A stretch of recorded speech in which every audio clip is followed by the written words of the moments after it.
Does your child have a hard time focusing in public, at home, at school, or just generally socializing with their friends? Then this video is for you, because today I'm going to share with you just 2 tips to help you parent your unfocused child, whether or not they have ADHD. But yes, we are focused in on ADHD. And yes, ADHD kids do have a hard time focusing.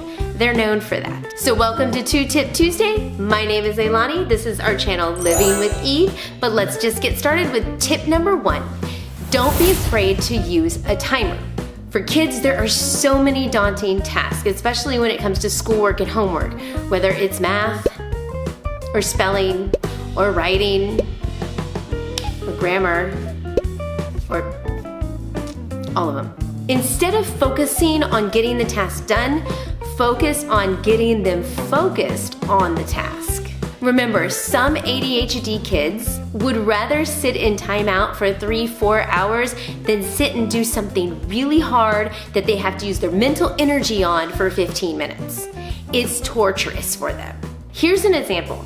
Let's say you want your child to finish their math assignment, and you know they've got about 2.5 pages of work done. Instead of focusing on getting it done and making them sit there for 3 hours to do this, have them sit down next to you and say, we are gonna work on math for 30 minutes. You can sit and do it for 30 minutes, or you can split it up into time, like 10 minutes, 10 minutes, and 10 minutes, giving them a minute break in between each of those 10 minutes. Or you can do 15 and 15, giving them maybe a 2-minute break in between.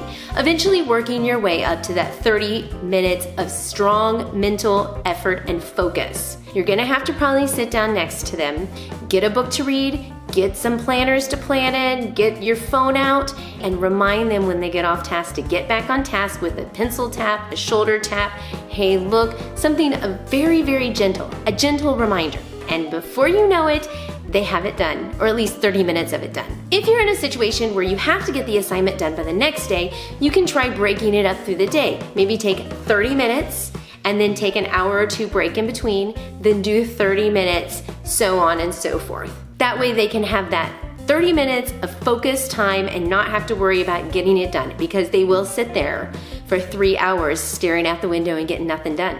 Number 2, allow them to use colorful tools. And what I mean is the highlighters, the colored pencils, the Post-it notes.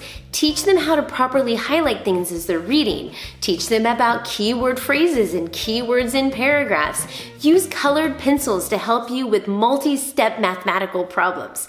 This keeps their attention, this keeps them occupied, and it helps them focus more. As an adult, you can use this too. For younger kids, you can use something called a reading window. That's when you take an index card or a filing folder and you cut out a little rectangle. You can put this over the paragraph that you're reading, and you'll only see 2 or 3 words or phrase at a time.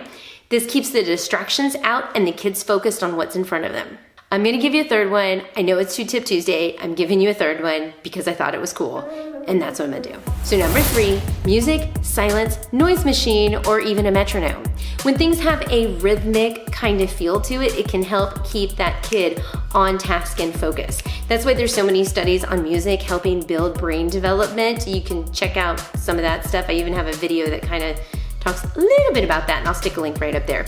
But it's really cool stuff. So something like a metronome, or you can play gentle, soft music that's rhythmic in the background. And you know what? Hey, I'm gonna be honest, some kids hate this.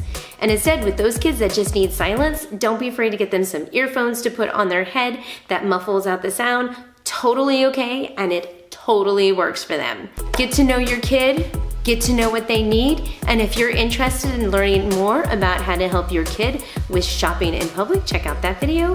Or if you're interested in helping them with chores, check out that video. Let me know in the comments what you think, if this is helping you out, and I will see you in our next video.